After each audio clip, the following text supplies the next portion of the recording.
ako sa saragnayan. Makapangyarihan.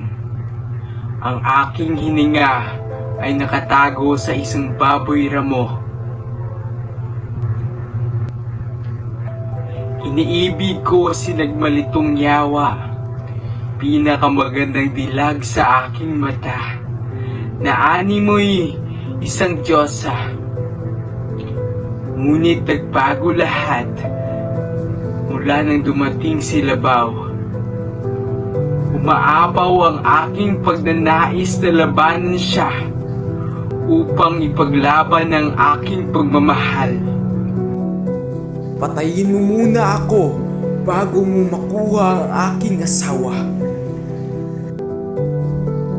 Magkaraan ng ilang taon, dahil sa aking pagsusumikap at pagmamahal kay nagmalitong yawa, na ipaglaban ko ang aking dangal at siya'y aking nagapi. At ngayon, siya'y nakakulong kasama ang katulad niyang mga baboy.